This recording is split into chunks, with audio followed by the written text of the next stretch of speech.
Hi, this is Jeff Mann, and I'm an amateur golf theorist, and I'm embarking on a video project where I analyze the golf swing biomechanics performed by professional golfers. This is going to be episode 10 of my video project, and in this episode, I'm going to discuss one of the best golf instructional videos that the AMG instructors have ever produced. And in episode 9, I discussed two of the worst golf instructional videos that the AMG instructors have ever produced. And it's very important if you want to understand what I have to say about this particular video that you can see on the screen. You first need to see and view episode number 9, because in episode 9 I disagreed with the golf instructional teaching of the AMG instructors, and I stated that it was not compatible with what professional golfers are actually doing during the golf swing action. And in this video, which you can see here on the screen, the AMG instructors perform a golf swing action which is absolutely perfect. In other words, it exemplifies all the principles that I think are important to perform a professional quality golf swing action. Now, I've provided a link to this video in my info section below my video. If the link doesn't work, then all you need to do is type this heading into YouTube's search engine and you should be able to find this video. Now I'm going to go to the next image because I want to start discussing why I think this is the best video that the AMG instructors have ever produced. So in this video, Shaun Webb demonstrates the golf swing. And what's extremely interesting is he does it using a lead arm only action throughout the entire downswing. And then in the second half, he puts his trail palm against the back of the club handle without gripping the club handle, and he refers to that as a ghost trail arm. And I think that's very important because the way he demonstrated is quite brilliant because he shows what the trail arm does in a professional quality golf swing action. So I'm going to start off by analyzing the backswing action. So in image 0 here, you can see Shaun Webb at the P2 position. Image 1 is at the P3 position, and image 4 is at a shortened end backswing position. Now I'm going to point out certain features about his action. The first thing is, if you look at him here at P2, you'll notice that his lead wrist is slightly cupped. And the only reason why it appears slightly cupped is because he uses a neutral to a slightly strong lead hand grip. If you looked at Scotty Scheffler at that same position, when the club shaft is more or less parallel to the ground and parallel to the ball target line at the P2 position here, Scotty Scheffler's lead wrist would look flatter.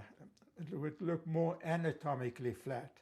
But one thing that Shaun Webb has in common with Scotty Scheffler is he uses the intact left forearm flying wedge technique. And what I mean by that is if you look at his club shaft here, it's in line with his lead lower forearm's radial bone here. And if you look at him here at P3, what he's done, he's rotated the club shaft so that it's onto his desirable plane at this point. And the steepness of this plane could vary between different golfers when they get to the P3 position. But if you look at the club shaft, it's still in line with his lead lower forearm.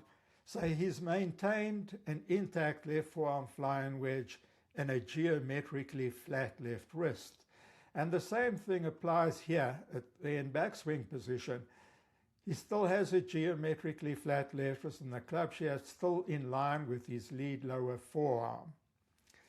Now, the way he performs the backswing action is very desirable.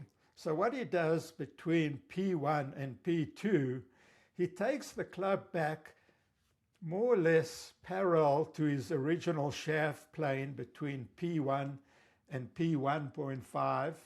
And then between P1.5, he starts to rotate his lead forearm clockwise. So he's pronating his lead forearm to get to this P2 position. And at the P2 position, the club face will be more or less parallel to the ball target line, but not perfectly.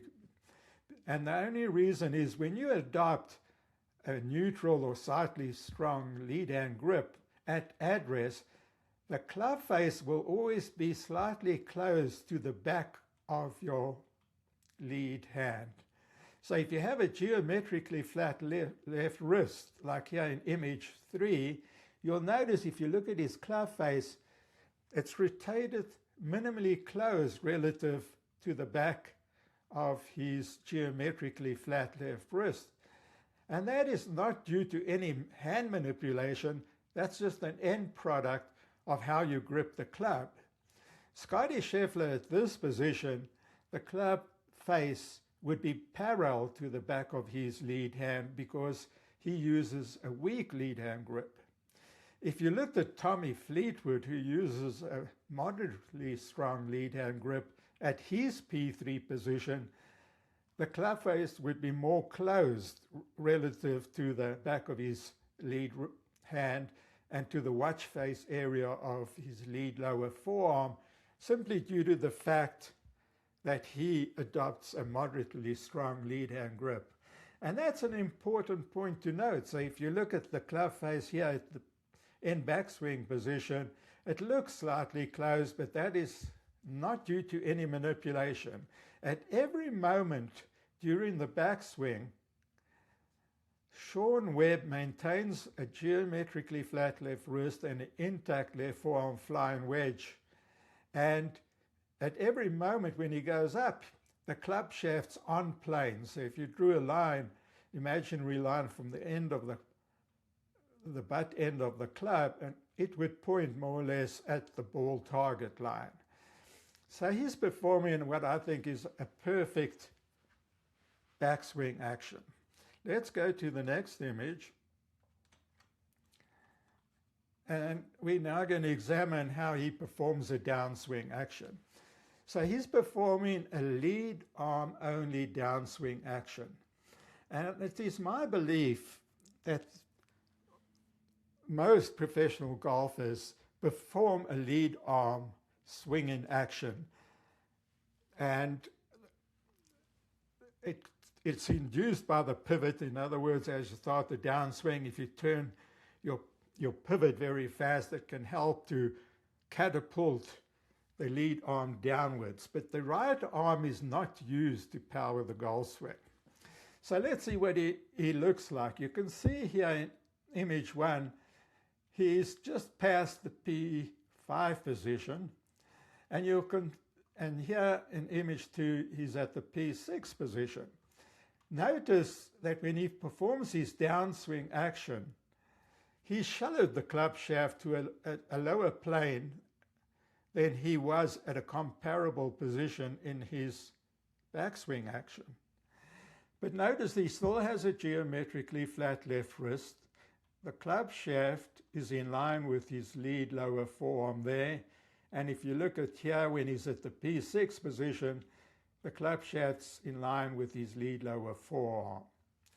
Notice that the club face is facing the ground minimally. And that, as I mentioned, is just due to the fact that if you adopt a neutral to a slightly strong lead hand grip at address, the club face at address will be slightly closed relative to the back of your hand. But this is not due to a maneuver.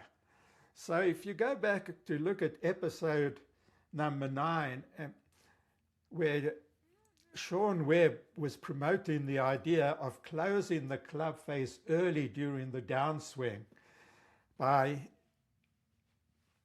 rotating the trail forearm counterclockwise in a pronatory direction so that the trail palm could face the ground. He's not doing it here. He has no trail arm. So he's doing no manipulation. He's simply swinging his intact flying wedge down towards the ball.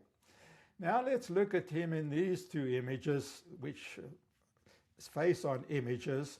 Image 3 is P6.5 position, and image 4 is at impact. So what happens between P6 here in image 2, he's starting to release the club. If you look at the back of his hand here, it's still more or less facing the ball target line to a similar degree that it was at P6 here. But notice what happens between P6.5 and impact. He performs a lead forearm supinatory action in order to rotate the club shaft counterclockwise about its longitudinal axis in order to square the club face at impact. So you can see his club face is open to his club head path at his P6.5 position, and between P6.5 and P7, he performs what's called in TGM terms a power accumulator number 3 release action, and it's biomechanically due to lead forearm supination so that he can square his club face by impact. So what happens during the P6 to P7 period, that's when he's releasing the club face so that not the club face, he's releasing the club so that the club shaft at impact can have a small degree of forward shaft lean if you hit in an iron like he's demonstrating here. So he's releasing the club perfectly, and then between P6.5 and an impact, he has to square the club face by performing a lead forearm supinatory action. The amount that you need to perform in terms of lead forearm supination depends on your grip. So if you look at him at impact here and you look where I'm using my mouse pointer to point at his radial bone, it's angled a little bit towards the right, which is compatible with a golfer who has a neutral to slightly strong lead hand grip. If you looked at Scotty Scheffler at this position, Scotty Scheffler would have his radial bone rotated slightly more counterclockwise because he uses a weak lead hand grip, and therefore he needs to supinate his lead forearm more. And if you looked at Tommy Fleetwood at this impact position, Tommy Fleetwood's radial bone would be rotated more to the right, away from the target, because he uses a moderately strong lead hand grip. But the point I want to make here is that if you look at the club shaft here in P6.5, it's still in line with his radial bone from an angular rotational perspective, and at impact, the radial bone and the club shaft are still in line. So throughout his entire downswing, he performed a golf swing action with his lead arm using an intact left forearm flying wedge and geometrically flat lead wrist technique. And he also performed it in such a way that the club shaft is always on plane during this action. Another point I want you to note is that he could release the club with a lot of swing power by moving his arm very fast in the downswing. In this demonstration, he's not doing it fast, but in a real-life professional golf swing, particularly if you swing a driver, you have to get the lead arm moving very fast. So when you get down to roughly the P5.5 position, that's usually when the lead arm is traveling at its maximum speed. The second thing, you've got to release the club so that the club can catch up to your lead arm by impact with the amount of forward shaft lean that you desire. And then you need to square the face. Notice that this is all performed with the lead arm. You do not need a trail arm to perform a golf swing flawlessly in the manner Shaun Webb demonstrates here. I'm going to go to the next image. So this is an image where Shaun Webb is roughly at the P5.8 position. You can see these club shafts angled back slightly there. Now I've drawn a blue line down the middle of his lead upper arm. It's also in the middle of his elbow pit. And your red line over his lead lower forearm's radial bone. Notice that the radial bone at this position is rotated clockwise relative to the blue line, and that angles the club in that direction into what's called the red zone. This is the green zone. Now, in the previous discussion, in episode 9, I contested Mike Renado's claim that all professional golfers keep the club shaft in the green zone throughout the entire downswing between P4 and P7. And it's obviously not the case, as you can see here, Shaun Webb's club shafts in the red zone. I'm now going to go to the next image. Now, this is an image where I've drawn 3 lines.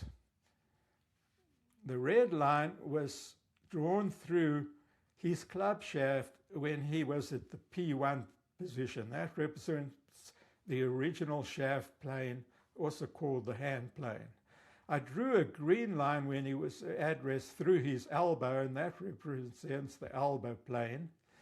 And this blue line I drew through his trail shoulder socket when he's at the end backswing position here, and that represents the turn shoulder plane. So let's see what Shaun Webb does during his downswing action in terms of shifting planes. So notice that his end backswing position, his club shaft is more or less on the turn shoulder plane. By the time he gets to the P3 position here in image 2, you notice he shallowed the club shaft already down to the green plane. Here in image 3, he's at P5.5, and the club head and the club shaft is more or less now on his original shaft plane, and at impact you can see his club shaft is on the original shaft plane.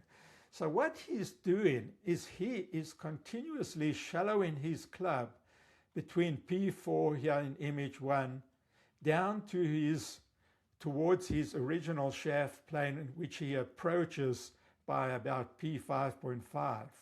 From P5.5 to impact, he stays on what's his desirable functional swing plane.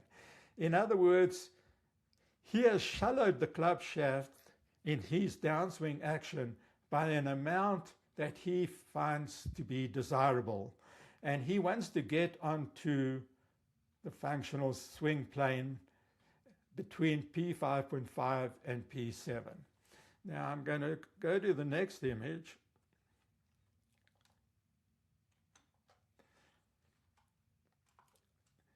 And here what I've done is I've used a spline tool, and I've traced the motion of his hosel of the golf club between here, which is roughly, let's say, at P5.6, 5.7, Here in image 2, it's at P6. Here in this image, it's probably at about P6.3, or maybe even closer to P6.5. In this image 4, he's probably at the P6.7 position, and then he's close to impact in image 5. So what I've done is I'm basically tracing his club head arc. And what you can notice is that his club head moves on his functional swing plane between about P5.5, P5.8 to impact. During this period, when the club head moves from behind his hands to becoming in front of his hands, here like in image 3, notice that the club head does not tip over in a club shaft steepening manner. In other words, once he's reached his functional swing plane, Shaun Webb keeps his club on the functional swing plane continuously up until impact. In other words, there is no club shaft steepening phenomenon. However, if you go back and look at episode 9, where I was critiquing the AMG instructors, they claimed that the club shaft has to steepen somewhere around P5.8 to P6.2, and they talk of the club shaft crossing the hands, and they call it a tipping over phenomenon. But in reality, what you can see that Shaun Webb does in his real life golf swing, as demonstrated here, he does not ever steepen the club shaft. He shallowed it down from the turn shoulder plane at P4 down to very close to his original shaft plane, slightly below his elbow plane by his P5.8 position, and then he keeps it on the functional swing plane. And if he's keeping it on the functional swing plane, it is neither steepening or shallowing. And he does it flawlessly. I mean, this is as perfect an example of how a golfer can shallow the club shaft in the early mid downswing till he gets down to the functional swing plane by roughly P5.5, P5.8. And Shaun Webb demonstrates perfectly how you can perform the action in such a way that you keep the club shaft on the functional swing plane as he demonstrates here. I'm going to the next image. And this is an image of the same downswing action as Shaun Webb performed before, but in this image, he's using what he calls a ghost trail arm action. So if you watch the video, and you should actually watch the video before you watch my analysis of the video, so that you can independently see what Shaun Webb is demonstrating. Notice that in this demonstration, he puts his lead wrist flat against the back of the club handle. He doesn't grip it with his fingers. So he has, in image 2, his fingers are outstretched, and he's just placing his fingers and the base of his palm against the back of the club handle at address, and he keeps it in that position throughout his entire backswing and downswing. So if you look at him at this image 1 here at his shortened end backswing position, you'll notice that his palm would be parallel to the club shaft, right? The plane, the swing plane on which it's lying. And then when he shallows the club shaft here by P5, notice that the palm is parallel to the swing plane on which his club shaft is lying. Here at P5.5, he shallowed the club shaft more, which means that the trail palm, which he's demonstrating here, is obviously shallower. Now, if you look at what he's doing from here at P4 to P5 to P5.5, look at the motion of his trail palm, and you'll notice that his trail palm is becoming more horizontal relative to the ground. And that's only biomechanically possible if you supinate your trail forearm during the downswing. So here at the end backswing, you'll notice that his trail upper arm is abducted away from his chest wall, and he has a roughly 90-degree angle in his trail elbow bend. As he comes down, he adducts his trail upper arm towards his trail shirt seam. And you can see by P5.5, he has successfully adducted his trail upper arm against his trail shirt seam. But while he does that, his trail forearm has to rotate clockwise. In other words, that's the only way you could keep your trail palm parallel to the club handle as the club shaft shallows. Now, if you go back to episode 9, where the AMG instructors were talking about using a pronate reaction starting from the very start of the downswing in order to get the trail palm to face the ground during the early mid-downswing, here in Shaun Webb's real-life golf swing, which he's performing flawlessly, you could see that he's actually keeping his trail palm facing the sky all the way from P4 to P5.5. And that requires a trail forearm supinatory motion. I'm now going to go to the next image. And this is going to be the final image. So here is an image of Shaun Webb at his P6 position. Image 2 is at P6.5 and image 3 is at impact. Notice I've drawn a blue line down the middle of his trail antecubital fossa and also the upper arm. And that's a reference point. And the red line I drew over in his trail forearms radial bone over there. You'll notice that this red line is rotated clockwise relative to the blue line, which means that he's markedly supinated at his P6 position. Notice that between P6 and P7, he keeps his trail forearm supinated. He never pronates his trail forearm. Notice if you look at his hand, trail hand at his P6 position, his fingers are outstretched and the base of his palm, which I call the true palm area, which anatomically is called the interdigital area of the trail palm. And if you want more information on that, you should look at episode number 2 of my video project, where I went into great detail about how the trail palm is oriented during the downswing of a professional golfer. You'll notice that his trail palm is actually under the club handle here. It's not on top of the club handle. So in episode 9, where I analyzed Shaun Webb's golf swing action, in that episode, he had his trail palm on top of the club handle because he said you need to have your trail palm facing the ground during the entire downswing. And obviously, in this golf swing action, it's not happening.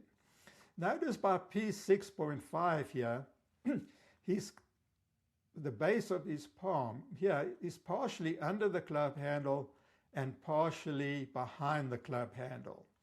Now, if you look at this area here, I'm using my mouse pointer, it almost looks like his palm is facing the ground. But it's very important to understand that's not the palm. This area that you're looking at over here is the back of his thumb metacarpal area, And that area of the palm, called the thenar area of the palm, is the area over the thumb metacarpal.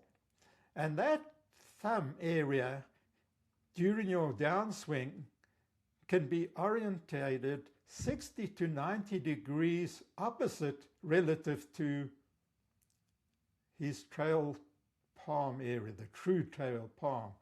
So his true trail palm in this image here, in image 2, is, as I say, partially under the club handle and partially behind the club handle, but his thumb thenar area, the metacarpal area, is definitely pointing at the ground.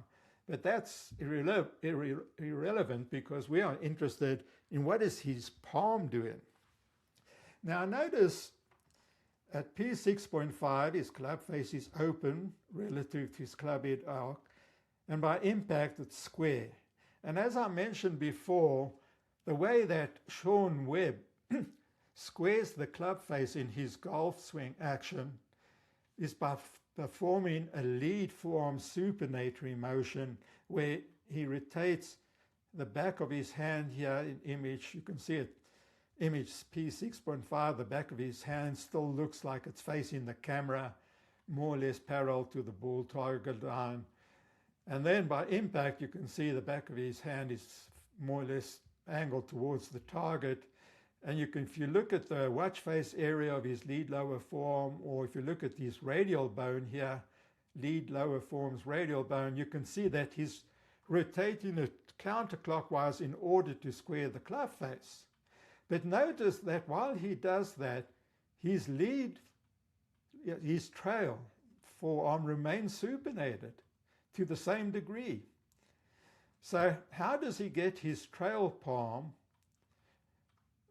to rotate counterclockwise as the club shaft is rotating counterclockwise about its longitudinal axis between P6.5 and P7?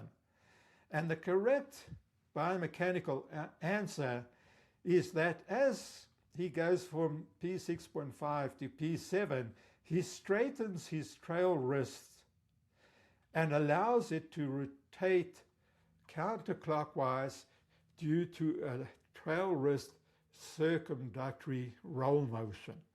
And this roll motion happens passively.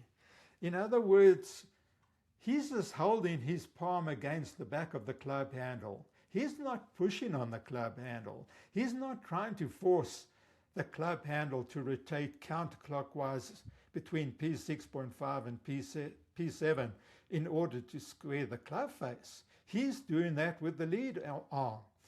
And his trail palm, which he's holding, like he calls it a ghost trail palm, is just held against the back of the club handle. And I believe that during this club face closing time period between P6.5 and impact, it just passively rolls counterclockwise via the biomechanical mechanism of a trail wrist circumductory roll motion.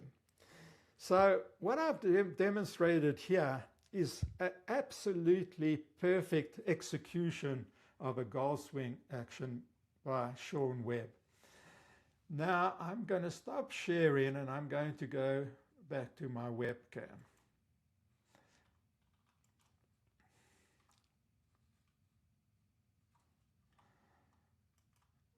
So I've turned on my camera now and I'm going to do a few demonstrations. So here I am in my spare bedroom and I'm using the short golf club as I usually do. Now, why do I think this is the best video that the AMG instructors have ever produced? I think it's the best video because it is the most perfect execution of a golf swing action as performed by a pro golfer. So I'm going to use a weak grip like Scotty Scheffler, like this. So in a professional golf swing, Scotty Scheffler has an intact flying wedge where the club shaft's in line with his radial bone, which means he has a geometrically flat left wrist. During the takeaway, between P1 and P1.5, the club moves parallel to the original shaft plane. Then you start to rotate your lead lower forearm clockwise via a lead forearm pronatory motion till you get onto your desired backswing plane, and you go to your end backswing position. And Shaun Webb did that flawlessly, and during that entire time period he had a geometrically flat left wrist and an intact left forearm flying wedge where the club shaft was in line with his forearm. Then in the downswing, he did this. He demonstrated perfectly how you perform a downswing action where you maintain an intact flying wedge, where the club shaft's always on plane. So if you drew a line from the butt end of the club and extended it outwards, it would always point at the ball target line. And then he shouldered the club shaft like that perfectly till he got to about this position, which is the P5.5, somewhere there, P5.5, P5.8, where the club head is still behind the hands. And then from here, he started to release the club. And as he released the club, he kept it on the functional swing plane, the club shaft. He never steepened it, which would tumble it over the plane. He kept it perfectly. I mean, I drew those splined images where I traced his club head path, and he was perfect, just like Scotty Scheffler, like Justin Rose, Justin Thomas, Adam Scott. You can look at them all. They all do this, right? Keeping it on the functional swing plane. And during the period from P5.8 to impact, there's no club shaft steepening phenomenon. The club shaft's on the plane. So he did this perfectly. Then what did he do with his trail hand? Notice he just put it flat like this. He just says, I'm just going to hold my hand against the club handle with my fingers outstretched. And he said one of the reasons why he did that, he said that if you're performing a lead arm only swing, you don't want this hand to interfere. And the way it could interfere, it could twist the club, it could push it over the plane, and so on. So in his downswing action, he came down the plane and he looked like this, where his trail palm was parallel to the club shaft, and relative to the ground at this position, it was obviously steeper because he was at the end backswing, he was on his turn shoulder plane. As he came down to P5, he was closer to the elbow plane, which means the trail palm had to be more horizontal. By the time he got to PP5.8, he was close to his original shaft plane, which is his desirable functional swing plane, and therefore it had to be even shallow, more horizontal, the palm. And the only way that is biomechanically possible, watch this, you have to supinate the trail forearm. So in episode 1 of my video project, I produced a graph that I copied from John Sinclair, and I just modified it slightly. And that graph showed the results of John Sinclair's research study, where he studied over 100 PGA Tour golfers and measured the trail arm motion in terms of forearm motion, wrist motion, and so on during the downswing. And he found that most of them were supinating their trail forearm between P4 and P6 in like this. And the reason why, and like this, he measured it like that. And the reason why that has to happen is that if you shoulder the club shaft, you have to do this motion. You can't do a pronatory motion. You can't have your trail palm facing the ground. You have to do that. Then when you get to P6, John Sinclair showed that the trail forearm remains continuously supinated. And I thought about this for years. Why do professional golfers do that? And the reason is, if you keep in the club, I'll do it from this angle down the line, and you've reached your functional swing plane, and the club is now releasing on the plane all the way to impact, you have to make sure that your trail palm is in the same position on the club handle, like this, as it's doing that. Notice this is what it looks like, right? So you have to keep the trail form supinated. And then as you get closer to impact, you get to P6.5 here, if you use a weak or a neutral lead hand grip where you have to supinate the lead lower forearm in order to square the face, then you still keep your trail forearm supinated, and you just allow, as your wrist straightens, it will roll counterclockwise due to a trail wrist circumductory roll motion like this. This is what circumduction is. So let me go and emphasize this point. I demonstrated that Shaun Webb in that video performed everything I had described perfectly, just like a pro golfer. That's why I actually claim that Shaun Webb's golf swing action is as good as a PGA Tour quality. Not good enough to play in the PGA Tour maybe, but in terms of the biomechanics, he's performing it flawlessly. Now, the problem with this video, if I have a criticism, is not, I'm not criticizing what Shaun Webb demonstrated. I'm criticizing the fact that he did not describe what was actually happening biomechanically during his golf swing action. He didn't say in the backswing when he did a lead arm only swing, he didn't say, I'm maintaining an intact left forearm flying wedge and a geometrically flat left wrist. He didn't talk about specifically how you keep the club shaft on plane.